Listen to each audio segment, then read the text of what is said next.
Hey everyone, this is Fidel Hagaraja Raven. I'm here with my latest Geekery News Briefs where I quickly go over pop and geek culture so that you have stuff on your radar. So let's start. Of course, I'll begin by going over the latest box office results. Now, coming to the domestic box office for June 4th to June 6th, The Conjuring, The Devil Made Me Cry, which is basically, The Devil Made Me Not Cry, The Devil Made Me Do It, which is basically Conjuring 3, ended up releasing. It ended up grossing more than $24 million at the box office. It was able to open up in 3,102 theaters, and the average theater gross was $7,740. It's quite good considering that this film is also available for free for those who are subscribed to the HBO Max streaming service.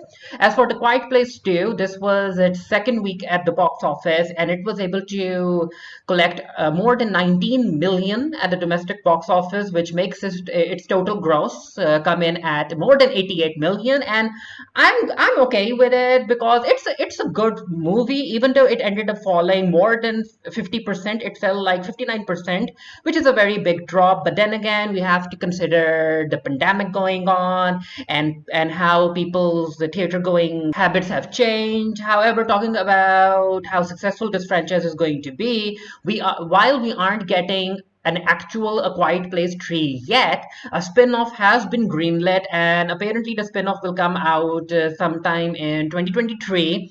So, and also I wouldn't be surprised if Emily Blunt isn't in it, and maybe it will focus on other characters. Now, as someone who has watched A Quiet Place Part 2, I do think that Cillian Murphy's character could have easily been made a queer character in the movie. It wouldn't have changed much of the plot, but yeah, it is what it is. Now, talking about Cruella, which you can watch in theaters as well as buy it at a premium price through the Disney Plus streaming service, it ended up grossing more than $11 million at the box office, and it fell 47%, with the total gross coming in at 43 million. Now, talking about sequels, it was shared that Cruella might be getting a sequel. Now, I am calling it might because it's not necessarily confirmed. Apparently, according to the Hollywood Reporter, the headline reads Cruella sequel in the works at Disney. It's an exclusive by the Hollywood Reporter, and director Craig Gillespie and screenwriter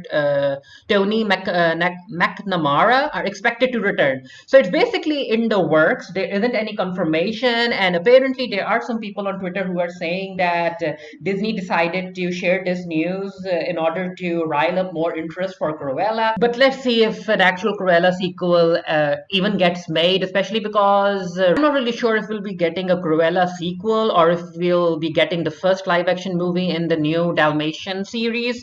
Who knows? Anyway, moving on, there was a lot of chatter online, especially when Netflix decided to cancel Jupiter's Legacy. And I tried to watch Jupiter Legacy. It wasn't for me, even though apparently it cost 200 million to make. And I'm like, where did that money got spent on? Because the show itself looked very cheap, from the costumes, from the wigs, from the fight choreography, from the CGI. So I'm not necessarily sure where all of that $2 million dollars went to. But yeah, fans who were hoping for Jupiter's Legacy season number 2 won't be getting it. However, this isn't the end for the Miller World over on Netflix, because if you guys remember, Netflix bought the rights to Miller World, so they aren't going to let him go so easily. So instead of getting Jupiter's Legacy season number 2, we are getting a new show that's set in the same world, and it's going to be called Super Crooks, which is an adaptation of, again, a story by Miller, which, I mean, unless the creative team decides to do a whole lot of changes, I'm not really sure if it will be successful again, because even though Miller did write some interesting comic book series, I'm not really sure if his work can be translated well on the big screen, which again, Jupiter's Legacy was an example of that. But yeah, let's see what happens with Super Crooks, because while Jupiter's Legacy was focusing on the heroes, Super Crooks is going to focus on the villains, which is kind of what a lot of people are interested in these days. So you know what? It's still in development stages. Let's see if it even gets produced. Now, Jupiter's Legacy getting cancelled did worry a lot of fans who enjoyed Shadow and Bone season number one. I did an entire reaction video to that show. I reacted to the first episode and then the finale, and I really, really enjoyed this show. And of course, I wanted a season number two. And you know what?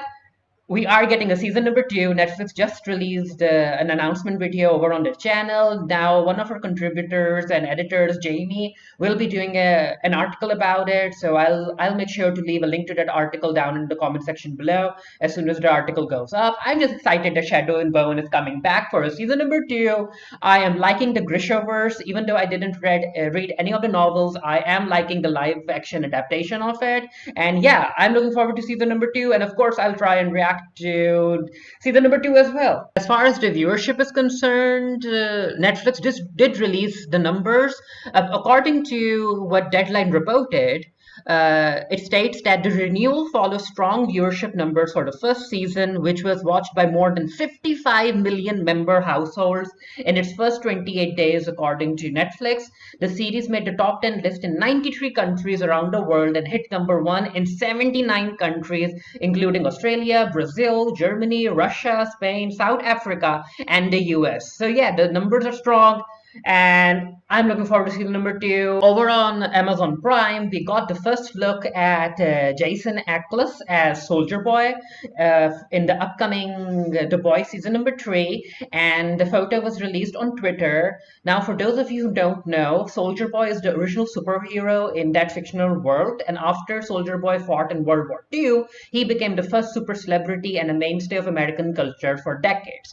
So it will be very interesting to see how Jason decides to play that character and how that character kind of grates against the Homelander. Now, in the comic books, there are different versions of Soldier Boy, and yeah, in one of the stories, a particular version of Soldier Boy ended up sleeping with the Homelanders. Yeah, Homelander is queer in the comic books, even though we haven't seen him be queer yet in the live action adaptation. So I'm not really sure if they'll make Jason's Soldier Boy queer, or if they'll create another Soldier Boy to be queer, or even if they go down the queer route at all. So yeah, time will tell. As far as the picture is concerned, I do like the look, and I do think that Jason does look very cool in that suit, in that green suit with the shield. Kind of looks like an action figure, which, you know what, I'm here for it. While Jason's first look was received quite well by the fandom, coming to something that wasn't that well received, well, with the release date for a Space Jam New Legacy nearing,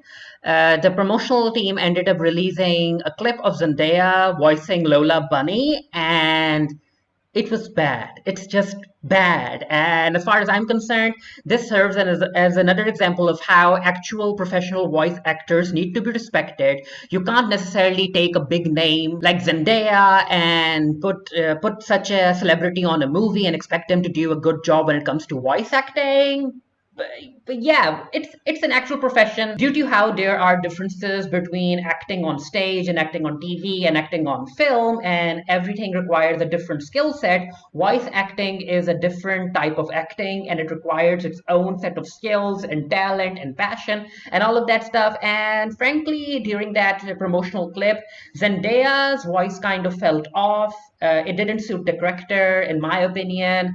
The lip sync wasn't perfect, and there was just a lot wrong in that particular clip. However, having said that, I do like Zendaya as an actress, so maybe her voice acting in the actual film will be better. Let's see what happens. Anyway, feel free to leave any news pieces that you found interesting and you want to let me know about down in the comment section below. And until next time, stay happy, stay safe, stay blessed. See you guys later. Bye.